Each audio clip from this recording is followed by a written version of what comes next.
प्यारे विद्यार्थियों, sacred hearts की हिंदी कक्षा में आप सभी का स्वागत है।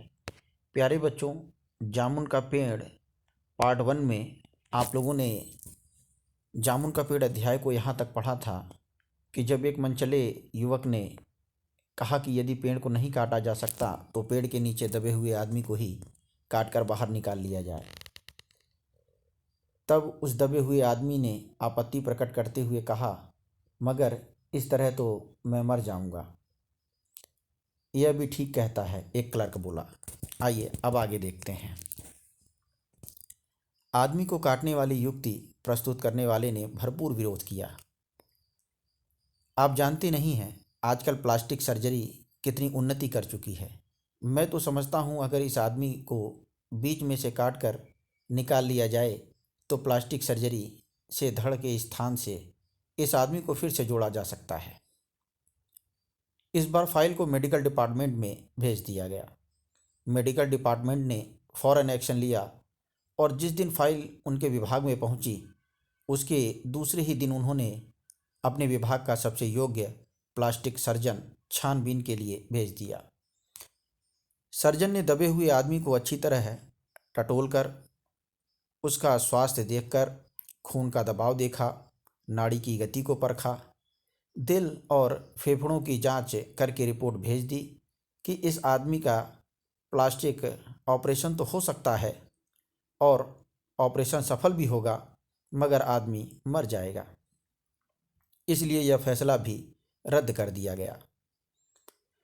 रात को माली ने दबे हुए आदमी के मुंह में खिचड़ी डालते हुए उसे बताया कि अब मामला ऊपर चला गया है। सुना है कि कल सेक्रेटरिएट के सारे सेक्रेटरियों की मीटिंग होगी, उसमें तुम्हारा केस रखा जाएगा। उम्मीद है सब काम ठीक हो जाएगा। दबा हुआ आदमी एक आह भरकर धीरे से बोला, ये तो माना कि तगाफुल न करोगे, लेकिन खाक हो जाएंगे हम तुमको खबर होने तक।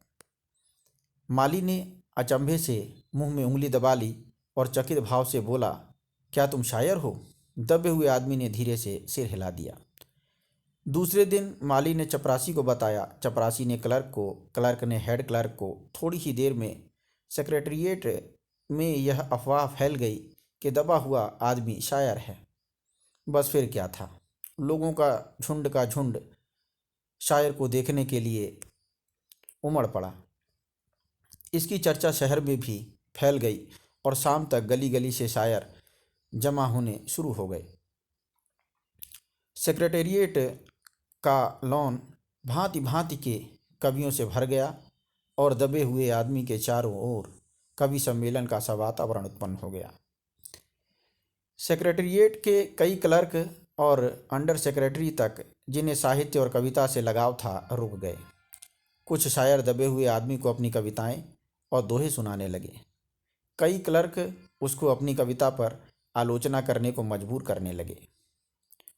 जब यह पता चला कि दबा हुआ आदमी एक कवि है तो सेक्रेटरिएट की सब कमेटी ने फैसला किया कि चूँकि दबा हुआ आदमी एक कवि है, इसलिए इस फाइल का संबंध न एग्रीकल्चर डिपार्टमेंट से है, न हॉर्टिकल्चर डिपार्टमेंट से, बल्कि सिर्फ कल्चरल डिपार्टमेंट से है।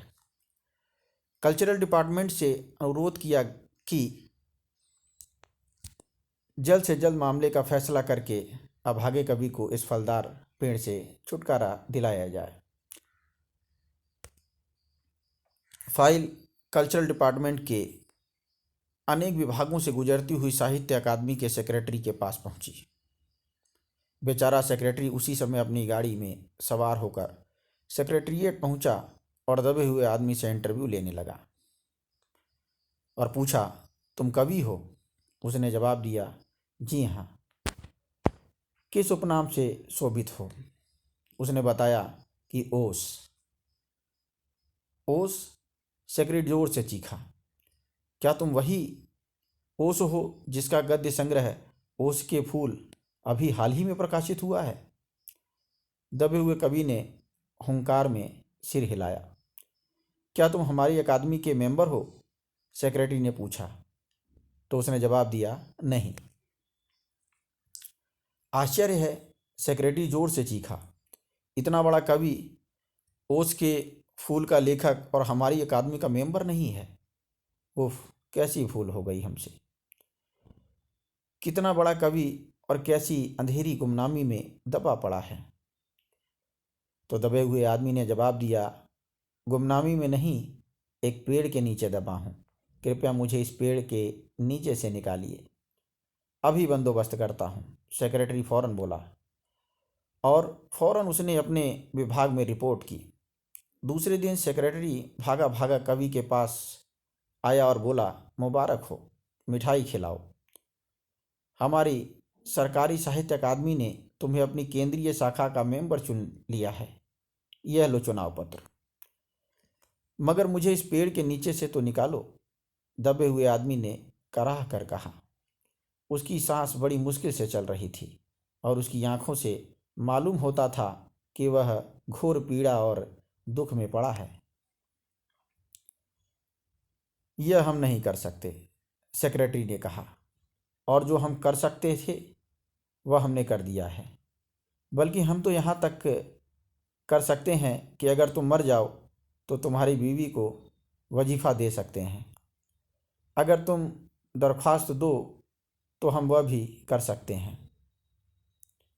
दबा हुआ आदमी बोला, मैं अभी जीवित हूँ। कवि रुक रुक कर बोला, मुझे जिंदा रखो। मुसीबत यह है, सरकारी साहित्य अकादमी का सेक्रेटरी हाथ मलते हुए बोला, हमारा विभाग सिर्फ कल्चर से संबंधित है। पेड़ काटने का मामला कलम दवात से नहीं, आरी कुल्हाड़ी से संबंधित है। उसके लिए हमने फॉरेस्ट डिपार्टमेंट को लिख दिया है और अर्जेंट लिखा है। शाम को माली ने आकर दबे हुए आदमी को बताया, कल फॉरेस्ट डिपार्टमेंट के आदमी आकर इस पेड़ को काट देंगे और तुम्हारी जान बच जाएगी। माली बहुत खुश था। दबे हुए आदमी का स्वास्थ्य जवाब दे रहा था, मगर वह किसी न किसी तरह अपने जीवन के लिए लड़े जा रहा था। कल सवेरे तक किसी न किसी तरह उसे जीवित रहना है। दूसरे दिन जब फॉरेस्ट डिपार्टमेंट के आदमी आरी कुल्हाड़ी लेकर पहुंचे तो उनको पेड़ काटने से रोक दिया गया। मालूम हुआ कि विदेश विभाग से हुक्म आया था कि इस पेड़ को न काटा जाए। कारण यह था कि इस पेड़ को 10 साल पहले पीटोनिया राज्य के प्रधानमंत्री ने सेक्रेटेरिएट के लॉन में लगाया था। अब अगर यह पेड़ काटा गया तो इस बात का काफ़ी अंदेशा था कि पीटोनिया सरकार से हमारे संबंध सदा के लिए बिगड़ जाएंगे। मगर एक आदमी की जान का सवाल है, एक क्लर्क चिल्लाया। दूसरी ओर 2 राज्यों के संबंधों का सवाल है, दूसरे क्लर्क ने पहले क्लर्क को समझाया। और यह भी तो समझो कि पीटोनिया सरकार हमारे राज्य को कितनी सहायता देती है। क्या हम उनकी मित्रता की खातिर एक आदमी के जीवन का भी बलिदान नहीं कर सकते? कवि को मर जाना चाहिए, निस्संदेह। अंडर सेक्रेटरी ने सुपरिटेंडेंट को बताया, आज सवेरे प्रधानमंत्री दौरे से वापस आ गए हैं। आज 4 बजे विदेश विभाग इस पेड़ की फाइल उनके सामने पेश करेगा। जो वे फैसला देंगे वही सबको स्वीकार होगा। शाम के 5 बजे स्वयं सुपरिटेंडेंट कवि की फाइल लेकर उसके पास आया। सुनते हो? आते ही वह खुशी से फाइल हिलाते हुए चिल्लाया, प्रधानमंत्री ने इस पेड़ को काटने का हुक्म दे दिया और इस घटना की सारी अंतर्राष्ट्रीय जिम्मेदारी अपने सिर ले ली है।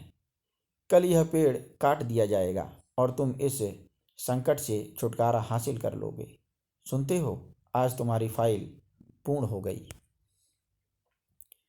मगर कवि का हाथ ठंडा था, आँखों की पुतलियाँ निर्जीव और चींटियों की एक लंबी पात अर्थात एक लाइन उसके मुंह में जा रही थी। उसके जीवन की फाइल भी पूर्ण हो चुकी थी, अर्थात वो मर चुका था। धन्यवाद।